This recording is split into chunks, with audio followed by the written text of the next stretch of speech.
Muy buenas tardes, hermanos. Dios les bendiga. Es un placer nuevamente para nosotros como ministerio llegar hasta sus hogares a través de este canal, de dando gracias siempre al Señor por su preferencia y por buscarnos. Agradecemos sus oraciones también al mismo. Hoy por la tarde, para nosotros, vuelvo a repetir, es un privilegio estar frente a ustedes y vamos a meditar acerca de un tema muy importante para el cristianismo de hoy día. ¿Será necesario congregarse? Veamos lo que dice el Salmo 84:10. Y dice: porque mejor es un día en tus atrios que 1000 fuera de ellos.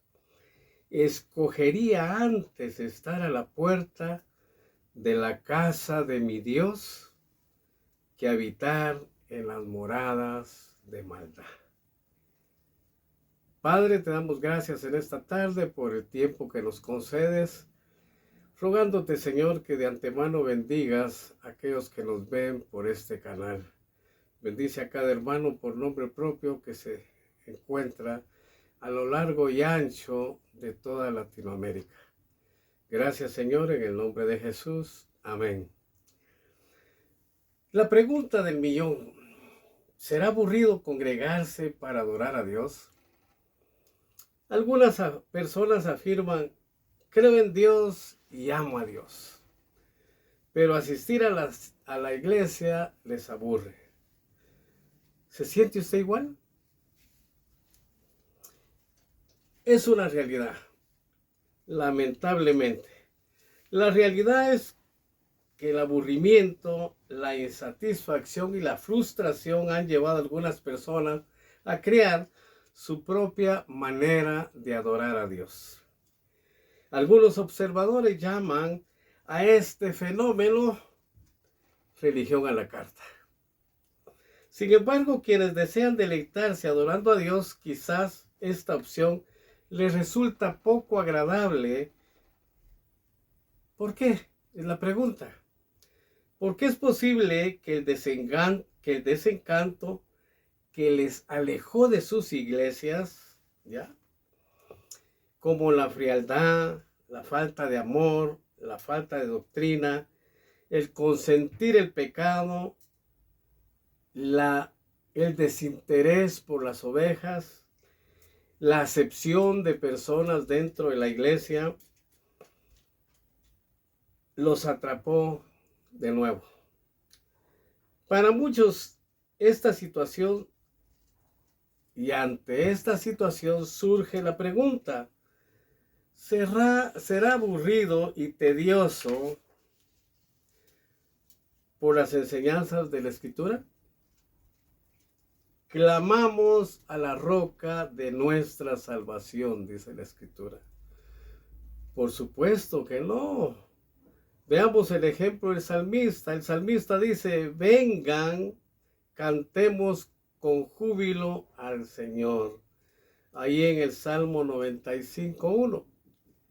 Vengan, postrémonos reverentes, doblemos la rodilla ante el Señor nuestro Hacedor. Nos afirma el Salmo 95:6. Esta es la base de la felicidad. Para sentir gozo y satisfacción en nuestro culto al Señor, tenemos que comprender bien cómo Dios nos mostró su amor. ¿Qué hizo el Señor por nosotros? Se recuerda del ya conocido pasaje de la Escritura en Juan 3:16, que nos dice: porque de tal manera amó Dios al mundo, para que todo aquel que en él crea no se pierda, mas tenga vida eterna. Así es como nos lo dice la Escritura. Así es el amor que Dios nos dio. La voluntad de Dios es que personas de todas las clases sociales se salven y lleguen al conocimiento de esta hermosa verdad bíblica. El llamado es para todos. No hay distinción de razas ni acepción de personas. Dios ama a todo el mundo y la salvación es para todo aquel que en Él crea, para todo aquel que la acepte, para todo aquel que la quiera, para todo aquel que la anhele.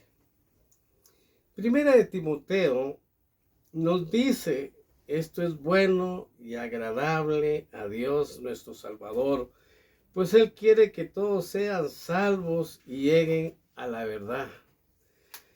Pero este conocimiento no solo consiste en saber algunos versículos de la Biblia, sino entender lo que leemos, lo cual implica tener un sincero acercamiento a la Biblia. En Mateo 15:10 dice, Jesús llamó a la multitud y dijo, escuchen y entiendan. Eso los invita a usted y a mí a ser como los de Berea. En el primer siglo, los cristianos de la ciudad de Macedonia de Berea experimentaron esa sensación. Cuando el apóstol Pablo les enseñó la palabra de Dios, la recibieron con suma prontitud y examinaron la escritura para ver si esa era verdad de lo que les anunciaba. Hechos 17:11. Ellos no la habían aceptado. Si el estudio de la palabra hubiera sido pesado y aburrido, bien afirmó nuestro Señor Jesucristo. Felices son los que tienen hambre y sed de justicia, puesto que ellos serán saciados. Muchas personas han pasado hambre, han sufrido, pero también otras personas hoy están felices de satisfacer su hambre espiritual. Los cristianos primitivos adoptaron una nueva forma de vida, se les conocía como los del camino. Podemos verlo en Hechos 9:2. En la actualidad, quienes desean experimentar gozo en el culto al Señor deben de actuar igual. Deben de permitir que las verdades bíblicas modelen su forma de pensar y de actuar. El apóstol Pablo exhortó a los efesios y les dijo, desechen la vieja personalidad que se conforma a su manera de proceder anterior. Pero se precisa algo más, como él mismo indicó a continuación. Vístanse de la nueva personalidad que fue creada conforme a la voluntad de Dios en verdadera justicia y lealtad. Efesios 4:22 al 24. Aceptar este consejo y efectuar los cambios necesarios para vivir en sintonía con la voluntad de Dios nos da satisfacción y gozo. ¿Por qué? Se preguntará usted. Pablo escribió a los cristianos de Colosas que tenían que hacer cambios en sus vidas para andar de una manera digna del Señor a fin de que le agradaran plenamente. Colosenses 1:10. ¿Se da usted cuenta de lo que anhela el Señor para cada uno de nosotros? Que cambiemos nuestra forma de pensar, que desechemos todos esos modales y costumbres y tradiciones que son las que han moldeado y siguen moldeando nuestra forma de vida, y esas son las que nos han dado el carácter. Pero nos dice que nos vistamos de la nueva personalidad que fue criada conforme a la voluntad de Dios en verdadera justicia y lealtad. La palabra de Dios dice que somos nueva criatura, que las cosas viejas quedaron fuera y todas de aquí en adelante son hechas nuevas. Pero vayamos concluyendo.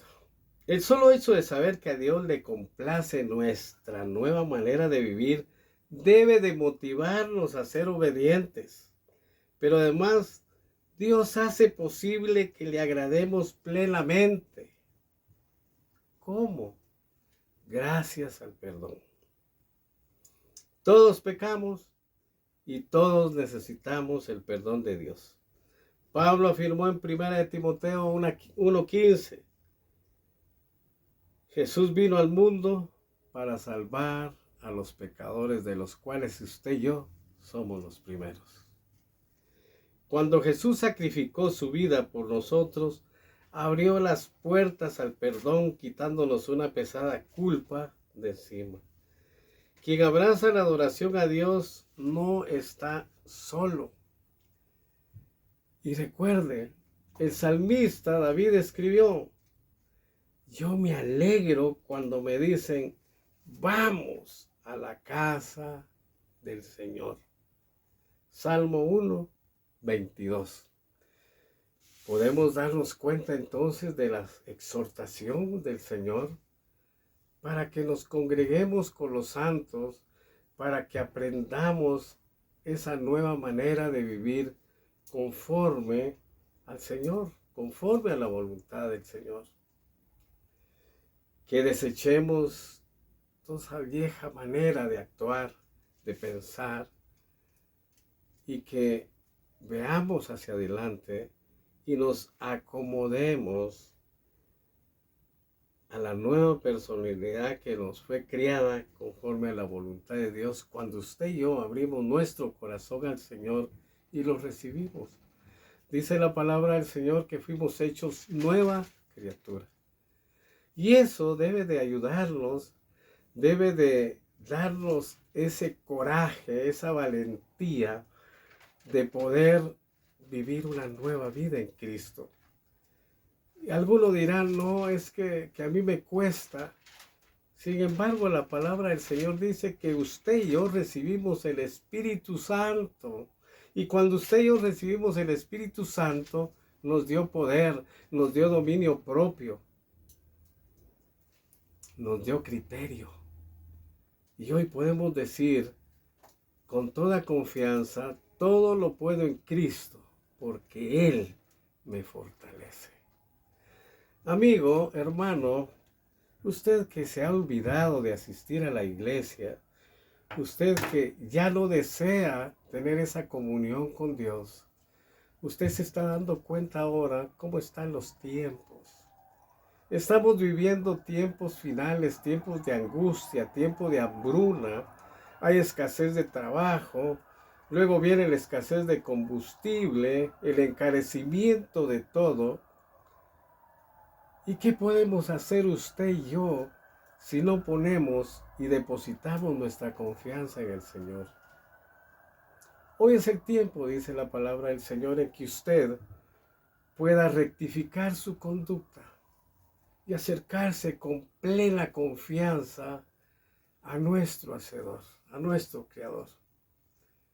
Usted puede decirle, Señor, perdóname, he estado frío, pero entiendo hoy por tu palabra que es necesario que yo me congregue para tener esa intimidad con tu palabra y esa comunión con los santos.